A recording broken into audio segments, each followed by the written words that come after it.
Hello ಸ್ನೇಹಿತರೆ, ಎಲ್ಲರೂ ಹೇಗಿದ್ದೀರಿ? ವಿಡಿಯೋವನ್ನ ಕೊನೆ ತನಕ ನೋಡಿ. ಇವತ್ತಿನ ಕತೆ ತುಂಬಾನೇ ಚೆನ್ನಾಗಿದೆ.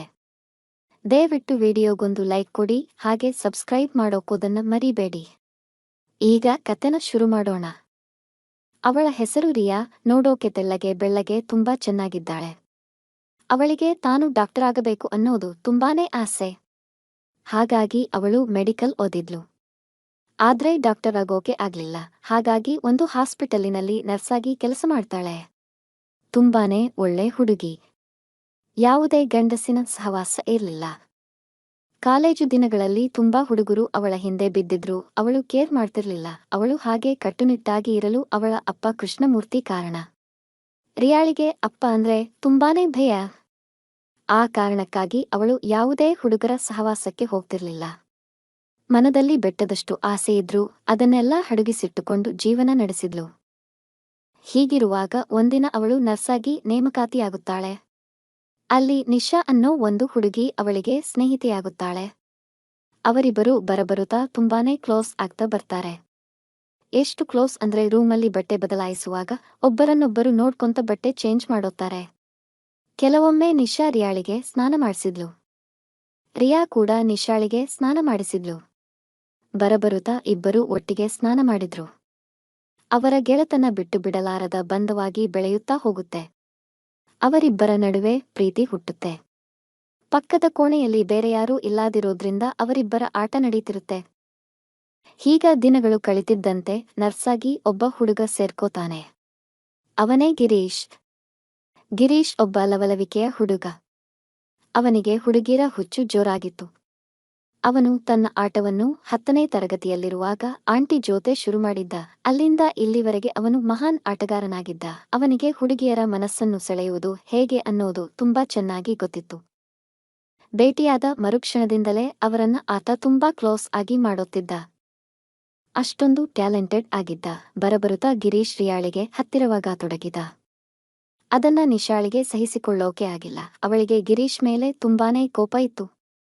ಆದರೆ ತೋರಿಸಿಕೊಳ್ಳುತ್ತಿರಲಿಲ್ಲ. ಅವನ ಜೊತೆ ನಗುತ್ತಲೇ ಚೆನ್ನಾಗಿ ಮಾತನಾಡ್ತಿದ್ಲು. ಆದರೆ ಎದೆಯಲ್ಲಿ ಅವನನ್ನು ಕೊಲ್ಲುವಷ್ಟು ಕೋಪ ಅವಳಿಗೆ ಇತ್ತು. ಆದ್ರೆ ರಿಯಾಳಿಗೆ ಬರಬರುತ್ತಾ ಗಿರೀಶ್ ತುಂಬಾ ಇಷ್ಟವಾಗತೊಡಗಿದ. ಅವನ ಮಾತು, ತುಂಟತನ, ನಗು ಎಲ್ಲವೂ ರಿಯಾಳಿಗೆ ಇಷ್ಟವಾಗುತ್ತಿತ್ತು. ಒಂದಿನ ರಿಯಾ ಮದುವೆ ಇದೆ ಅಂತ ರಜೆ ಹಾಕಿದ್ದಳು. ಮದುವೆ ಮುಗಿಸಿಕೊಂಡು ಅದೇ ಡ್ರೆಸ್ಸಿನಲ್ಲಿ ಸೂಪರ್ ಮಾರ್ಕೆಟ್ ಬಂದಿದ್ದಳು. ಅವಳು ಸೂಪರ್ ಮಾರ್ಕೆಟ್ಗೆ ಬರುವಾಗ ಗಂಟೆ 3 ಆಗಿತ್ತು. ಅವಳು ಕೆಲವೊಂದು ಶಾಪಿಂಗ್ ಮಾಡ್ತಾ ಯಾವುದಾದರೂ ಒಳ್ಳೆಯ ಶಾಂಪೂ ಇದೆಯಾ ಅಂತ ನೋಡ್ತಾ ಇದ್ಲು. ಆವಾಗ ಅಲ್ಲಿಗೆ ಬಂದ ಗಿರೀಶ್ ಹಾಯ್ ಅಂತ ಹೇಳಿದ. ಹಿಂದೆ ತಿರುಗಿ ನೋಡಿದ್ರೆ ಗಿರೀಶ್. ಅವನನ್ನ ನೋಡಿದ ರಿಯಾ ತುಂಬಾನೇ ಖುಷಿಯಾಗುತ್ತಾಳೆ.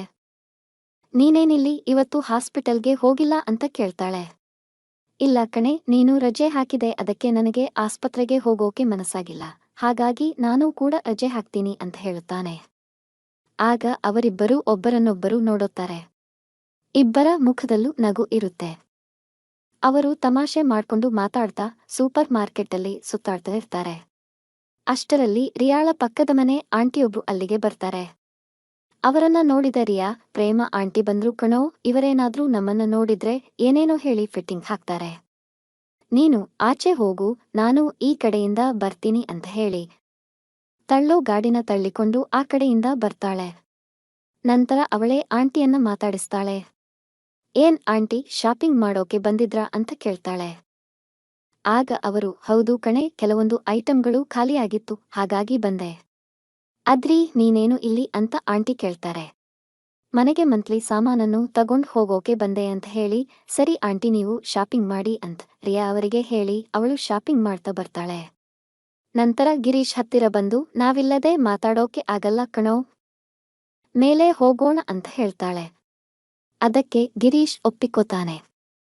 ಗಾಡಿನ ಅಲ್ಲೇ ಬಿಟ್ಟು ಅವರಿಬ್ಬರೂ ಮೇಲೆ ಹತ್ತಿ ಹೋಗುತ್ತಾರೆ.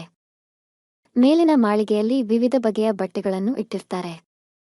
ಹೀಗೆ ಅವರು ಬಟ್ಟೆಗಳನ್ನು ನೋಡ್ತಾ ಹೋಗುವಾಗ ಅಲ್ಲಿ ಒಂದು ಬಿಕಿನಿ ಇರುತ್ತೆ. ಅದನ್ನ ನೋಡಿದ ಗಿರೀಶ್, ಹೇ ರಿಯಾ, ನಿನ್ನನ್ನ ಆ ಬಟ್ಟೆಲಿ ನೋಡೋಕೆ ಆಸೆ ಕಣೋ ಅಂತ ಹೇಳುತ್ತಾನೆ. ನನಗೋಸ್ಕರ ಅದನ್ನ ಹಾಕೋತೀಯಾ ಅಂತ ಕೇಳ್ತಾನೆ. ಅದನ್ನ ಕೇಳಿದ ರಿಯಾಳಿಗೆ ತುಂಬಾನೇ ನಾಚಿಕೆಯಾಗುತ್ತೆ. ಅವಳು ನಾಚಿದನ್ನು ನೋಡಿದ ಗಿರೀಶ್ ಅವಳ ಕೈಯನ್ನು ಮೆಲ್ಲಗೆ ಮುಟ್ಟುತ್ತಾನೆ. ಅವಳಿಗೆ ಒಂದೇ ಸಮನೆ ಕರೆಂಟ್ ಹೊಡೆದಂತಾಗುತ್ತೆ. ಅವಳ ಮೈಯೆಲ್ಲ ಕಂಪಿಸೋಕೆ ಶುರುವಾಗುತ್ತೆ. ಅವಳು ತನಗರಿವಿಲ್ಲದಂತೆಯೇ ಬೆವರೋಕೆ ಶುರುವಾಗುತ್ತೆ. ಅಷ್ಟರಲ್ಲಿ ಗಿರೀಶ್ ತಮ್ಮ ಕೂಡ ಎದ್ದು ನಿಂತಿರ್ತಾನೆ. ಅವನು, ಹೇ ರಿಯಾ, ನೀನೆಂದರೆ ನಂಗೆ ತುಂಬಾ ಇಷ್ಟ ಕಣೆ. ನಿಂಗೆ ಒಂದ್ಸಲ ಮಾಡೋಕೆ ಚಾನ್ಸ್ ಕೊಡ್ತೀಯಾ ಅಂತ ಕೇಳ್ತಾನೆ. ಅವಳದು ಕೂಡ ತುಂಬಿದ ಯೌವನ. ಮನದಲ್ಲಿ ನೂರಾರು ಆಸೆಗಳು. ಎಷ್ಟು ದಿನ ಅಂತ ಅಪ್ಪನಿಗೆ ಹೆದ್ರಿ ಆಸೆಗಳನ್ನ ಹತ್ತಿಕೊಂಡಿರೋದು. ನನಗೆ ವಯಸ್ಸು ಕೂಡ ಆಗ್ತಾ ಬಂತು. ಇನ್ನು ನನ್ನನ್ನ ನನಗೆ ಕಂಟ್ರೋಲ್ ಮಾಡಿಕೊಳ್ಳೋಕೆ ಸಾಧ್ಯ ಇಲ್ಲ. ಅವನು ಕೂಡ ನನಗೆ ಮಾಡೋಕೆ ರೆಡಿ ಇದ್ದಾನೆ. ಏನಾದರೂ ಆಗ್ಲಿ, ಒಪ್ಪಿಗೆ ಕೊಟ್ಟು ಬಿಡೋಣ ಅಂತ ತಲೆ ಆಡಿಸುತ್ತಾಳೆ. ಅವಳು ಒಪ್ಪಿಗೆ ಕೊಟ್ಟಿದ್ದೇ ತಡ ಅವನು ಆಚೆ ಯಾರಾದರೂ ಇದ್ದಾರಾ ಅಂತ ನೋಡಿಕೊಂಡು ಅವಳ ಮಾವಿನ ಹಣ್ಣುಗಳನ್ನು ಒತ್ತುತ್ತಾನೆ. ಅವಳು ನಾಚಿಕೊಂಡು ಕೆಳಗಡೆ ಓಡಿ ಬರ್ತಾಳೆ ಮತ್ತು ಆಂಟಿ ಇದ್ದಾರಾ ಅಂತ ಚೆಕ್ ಮಾಡ್ತಾಳೆ. ಎಲ್ಲಿಯೂ ಆಂಟಿ ಕಾಣಲ್ಲ. ನಂತರ ಗಿರೀಶ್ ಅವಳನ್ನ ನಿರೋಧ ಪ್ಯಾಕಿರುವಲ್ಲಿಗೆ ಕರ್ಕೊಂಡು ಹೋಗ್ತಾನೆ. ಅದನ್ನ ಅವಳಿಗೆ ತೋರಿಸಿ, ಇದನ್ನ ಹಾಕಿ ಮಾಡೋದಾ ಇಲ್ಲ ಹಾಗೆ ಮಾಡೋದಾ ಅಂತ ಕೇಳ್ತಾನೆ. ಆಗವಳು, ಅದನ್ನ ಹಾಕೊಂಡೇ ಮಾಡು, ಇಲ್ಲ ಅಂದ್ರೆ ಮಕ್ಳಾದ್ರೆ ಕಷ್ಟ ಆಗುತ್ತೆ ಅಂತ ಹೇಳ್ತಾಳೆ.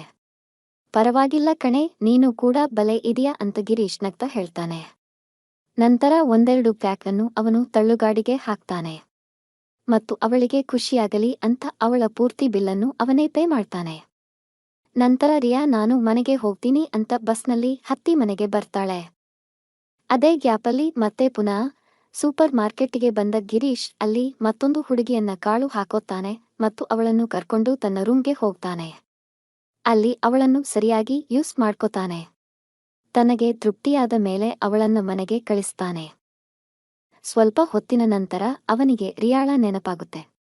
ಹಾಗಾಗಿ ಕರೆ ಮಾಡಿ, ಏನ್ ಮಾಡ್ತೀಯಾ ಚಿನ್ನ, ನೀನೀಗ ಯಾವ ಬಟ್ಟೆ ಹಾಕೊಂಡಿದ್ದೀಯಾ, ಕೋಣೆಲಿ ಯಾರಾದರೂ ಇದ್ದಾರಾ ಅಂತ ಏನೇನೋ ಪ್ರಶ್ನೆ ಕೇಳೋಕೆ ಶುರು ಮಾಡುತ್ತಾನೆ. ಕರೆಯ ಮೂಲಕವೇ ಅವಳಿಗೆ ಸ್ವರ್ಗ ತೋರಿಸ್ತಾನೆ. ಅವಳು ತಾನು ಯಾವ ಬಟ್ಟೆ ಹಾಕಿದ್ದೀನಿ, ಅದು ಯಾವ ಕಲರಿದೆ ಎಲ್ಲ ಹೇಳೋಕೆ ಶುರು ಮಾಡುತ್ತಾಳೆ. ಇನ್ಮೇಲ್ ಯಾವ ಸುವಾಸನೆ ಯೂಸ್ ಮಾಡ್ಲಿ ಅಂತ ಕೇಳ್ತಾನೆ. ಅವಳು ಚಾಕೊಲೇಟ್ ಯೂಸ್ ಮಾಡೋಣ ಅಂತ ನಗ್ತಾ ಹೇಳ್ತಾಳೆ. ಅವನು ಅದಕ್ಕೆ ಓಕೆ ಅಂತ ಒಪ್ಪಿಕೋತಾನೆ. ಅಷ್ಟರಲ್ಲಿ ಅವನ ತಮ್ಮ ಮತ್ತೆ ಮೇಲೆ ಎದ್ದು ನಿಂತುಕೊಳ್ಳಕ್ಕೆ ಶುರು ಮಾಡಿರ್ತಾನೆ. ಅವನು ಅದಕ್ಕೆ ಸಮಾಧಾನ ಮಾಡಿ ಮಲ್ಕೋತಾನೆ. ಇತ್ತ ರಿಯಾಳ ತಂಗಿ ಕೂಡ ಕಾಟ್ಕೊಡ್ತಿದ್ದರಿಂದ ಅವಳು ಅದಕ್ಕೆ ಸೌತೆಕಾಯಿಯ ರುಚಿ ತೋರಿಸಿ ಮಲಗ್ತಾಳೆ. ಬೆಳಿಗ್ಗೆ ಏಳುವಾಗ ಲೇಟಾಗಿರುತ್ತೆ. ಆಗ ಅವಳ ಮನೆಯ ಬೆಕ್ಕು ಅವಳನ್ನ ನಿದ್ದೆಯಿಂದ ಎಬ್ಬಿಸೋಕೆ ಪ್ರಯತ್ನ ಮಾಡುತ್ತೆ. ಅವಳಿಗೆ ಎಚ್ಚರವಾಗಿ ಆ ಬೆಕ್ಕನ್ನು ಮುದ್ದಾಡಿ ಅದರ ಜೊತೆ ಸ್ವಲ್ಪ ಆಟ ಆಡ್ತಾಳೆ. ಹಾಗೆ ಆಟ ಆಡ್ತಿರುವಾಗ ಅವಳಿಗೆ ನೆನಪಾಗುತ್ತೆ, ಇವತ್ತು ಗಿರೀಶ್ ಕೂಡ ನನ್ ಬೆಕ್ಕಿನೊಂದಿಗೆ ಆಟ ಆಡ್ತಾನೆ ಅಂತ. ಅದನ್ನ ನೆನೆಯುತ್ತಲೇ ಅವಳ ಮುಖ ಕೆಂಪಾಗುತ್ತೆ. ಮುಖದಲ್ಲಿ ಒಂದು ಸಣ್ಣ ನಗು ಹುಟ್ಟಿಕೊಳ್ಳುತ್ತೆ. ನಂತರ ಬೇಗ ಎದ್ದು ರೆಡಿಯಾಗಿ ಕಾಫಿನ ಗಡಿಬಿಡಿಯಲ್ಲಿ ಕುಡಿದು ಸ್ಕೂಟಿ ಚಾಲು ಮಾಡಿಕೊಂಡು ಆಸ್ಪತ್ರೆಗೆ ಬರ್ತಾಳೆ. ಅವಳ ಕಣ್ಣುಗಳು ಗಿರೀಶ್ ಬಂದಿಲ್ಲ ಅಂತ ಅವನನ್ನೇ ಹುಡುಕಿರುತ್ತೆ. ಅಷ್ಟರಲ್ಲಿ ಡಾಕ್ಟರ್ ಬಂದು, ಒಂದು ಎಮರ್ಜೆನ್ಸಿ ಇದೆ, ನಾನು ಬೇಗ ಹೊರಡಬೇಕು, ಪೇಷಂಟ್ಗಳನ್ನ ಚೆನ್ನಾಗಿ ನೋಡಿಕೊಳ್ಳಿ ಎಂದು ಹೇಳಿ ಅವರು ಹೋಗುತ್ತಾರೆ. ತಡವಾಗಿ ಬಂದಿದ್ದ ರಾಕೇಶ್ ಅನ್ನು ನೋಡಿ ಬೇಸರಗೊಂಡ ಅನುಷಾ ತಲೆನೋವು ಎಂದು ಸುಳ್ಳು ಹೇಳಿ ಮತ್ತೊಮ್ಮೆ ರಜೆ ಹಾಕುತ್ತಾಳೆ. ಅವಳಿಗೆ ಏನೇನೋ ಆಸೆಗಳಿದ್ದವು. ಅದೆಲ್ಲವೂ ನೀರಲ್ಲಿ ಹೋಮ ಮಾಡಿದಂತಾಗಿರುತ್ತದೆ. ಅವಳು ಬೇಸರದಿಂದಲೇ ಮನೆಗೆ ಬರುವಾಗ ದಾರಿ ಮಧ್ಯೆ ರಾಕೇಶ್ ಸಿಕ್ಕುತ್ತಾನೆ. ಸಾರಿ ಕಣೇ ರಿಯಾ, ನಿನ್ನೆ ರಾತ್ರಿ ಮಲಗಿದ್ದು ತಡ ಆಯ್ತು, ಹಾಗಾಗಿ ನನಗೆ ಎಚ್ಚರನೇ ಆಗ್ಲಿಲ್ಲ. ಎದ್ದು ನೋಡಿದ್ರೆ ಗಂಟೆ 11 ಆಗಿತ್ತು. ಆದಿಲ್, ಬಾ, ನಾನಿವತ್ತು ನಿನಗೆ ಸ್ವರ್ಗ ತೋರಿಸ್ತೀನಿ ಅಂತ ಹೇಳ್ತಾನೆ. ಅವರಿಬ್ಬರೂ ಹಾಸ್ಪಿಟಲ್ಲೇ ಮಾಡಿಸ್ಕೊಳ್ಳೋಣ ಅಂತ ಪ್ಲಾನ್ ಮಾಡಿದರು. ಈಗ ರಿಯಾ ಕೇಳ್ತಾಳೆ, ನಾವೀಗ ಎಲ್ಲಿ ಆಟ ಆಡೋದು ಅಂತ. ಅದಕ್ಕೆ ಅವನು, ಅದರ ಬಗ್ಗೆ ನೀನು ಯೋಚನೆ ಮಾಡ್ಬೇಡ, ನನಗೆ ತುಂಬಾ ಜಾಗ ಗೊತ್ತಿದೆ.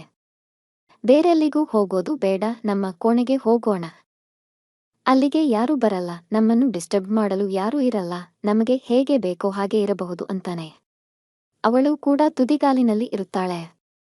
2-3 ಜಾಗ ಇದ್ದರೆ ಸಾಕು ಅವಳಿಗೆ ಅದ್ರಲ್ಲೇ ಸುಖಪಡೋಕೆ. ಹಾಗಾಗಿ ಅವಳು ಸರಿ ಅಂತ ಒಪ್ಪಿಕೊಳ್ಳುತ್ತಾಳೆ.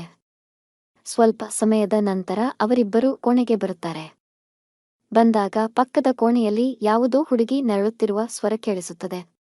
ಅದು ಯಾರು ಅಂತ ಕೇಳಿದಾಗ, ನನ್ನ 3 ಜನ ಫ್ರೆಂಡ್ಸ್ ಯಾವುದೋ ಒಂದು ಹುಡುಗಿಯನ್ನು ಎತ್ತಿಕೊಂಡು ಬಂದಿದ್ದಾರೆ.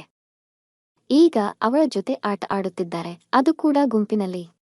ಅವರು ದಿನಾನೂ ಹೀಗೆ ಮಜಾ ಮಾಡುತ್ತಾರೆ. ಅದರ ಬಗ್ಗೆ ನೀನು ಯೋಚನೆ ಮಾಡಬೇಡ, ನಮ್ಮ ಬಗ್ಗೆ ಮಾತ್ರ ಯೋಚನೆ ಮಾಡು ಅಂತ ಗಿರೀಶ್ ಹೇಳುತ್ತಾ ಕಿಟಕಿಯ ಕರ್ಟನ್ಗಳನ್ನು ಕ್ಲೋಸ್ ಮಾಡ್ತಾನೆ. ಅಷ್ಟರಲ್ಲಿ ಅವರ ಮೈಮೇಲಿನ ಬಟ್ಟೆಗಳೂ ಕೂಡ ಬಿಡುತ್ತೆ. ಬಿರುಬಿಸಿಲಿಗೆ ಮಳೆಯ ನೀರು ಭೂಮಿಯನ್ನು ಸೇರುವಂತೆ ಅವರಿಬ್ಬರೂ ಸೇರುತ್ತಾರೆ. ಸುಮಾರು ಅರ್ಧ ಗಂಟೆಯ ನಂತರ ಬಾವಿಯಲ್ಲಿ ನೀರು ಉಕ್ಕಿ ಹರಿಯತೊಡಗುತ್ತದೆ. ಅವರಿಬ್ಬರೂ ಸುಸ್ತಾಗಿ ಜೊತೆಗೆ ನಿದ್ದೆ ಮಾಡ್ತಾರೆ. ಅಷ್ಟಾದ್ರೂ ಪಕ್ಕದ ರೂಮಿನಿಂದ ಸ್ವರ ಬರ್ತಿರೋದು ನಿಂತಿರಲ್ಲ. ಅವರಿಬ್ಬರಿಗೂ ಆ ಸ್ವರ ಕೇಳಿ ತುಂಬಾ ನಗು ಬರ್ತಿರುತ್ತೆ. ಇಬ್ಬರೂ ಕಣ್ಣಲ್ಲಿ ಕಣ್ಣಿಟ್ಟು ಇನ್ನೇನು ಆಟವಾಡಬೇಕು ಅನ್ನುವಷ್ಟರಲ್ಲಿ ಇಬ್ಬರೂ ಕಣ್ಣಲ್ಲಿ ಕಣ್ಣಿಟ್ಟು ಮತ್ತೆ ಉನ್ಮಾದ ಹೆಚ್ಚಾಗಿ ಒಬ್ಬರನ್ನೊಬ್ಬರು ಮತ್ತೆ ಸೇರ್ತಾರೆ. ಆಟದ ಮೇಲೆ ಆಟ, ಆಟದ ಮೇಲೆ ಆಟ ಎನ್ನುವಂತೆ ಬಯಲಾಟನೆ ನಡೆದಿತ್ತು. ಒಬ್ಬರ ಮೇಲೊಬ್ಬರು, ತಾನು ಮೇಲೆ ಎನ್ನುವಂತೆ ವಿವಿಧ ಭಂಗಿಗಳನ್ನು ಉಪಯೋಗಿಸುತ್ತಿದ್ದರು. ಎಲ್ಲಾ ಕೆಲಸ ಮುಗಿದಾಗ 6 ಗಂಟೆಯಾಗಿತ್ತು. ಇಬ್ಬರೂ ರೆಡಿಯಾಗಿ ಪಕ್ಕದಲ್ಲಿರೋ ಕಾಫಿ ಶಾಖೆಗೆ ಹೋಗಿ ಕಾಫಿ ಕುಡಿಯುತ್ತಾ ಇವತ್ತಿನ ದಿನ ಚೆನ್ನಾಗಿತ್ತು ಅಲ್ವಾ ಅಂತ ರಿಯಾ ಹೇಳುತ್ತಾಳೆ. ಗಿರೀಶ್ನ ಮುಖದಲ್ಲಿ ಒಂದು ಸಣ್ಣ ನಗು ಮೂಡುತ್ತೆ. ಹೀಗೆ ದಿನ ಕಳೆದಂತೆ ಸಮಯ ಸಿಕ್ಕಾಗೆಲ್ಲ ಇಬ್ಬರೂ ಮಾಡ್ತಿದ್ರು.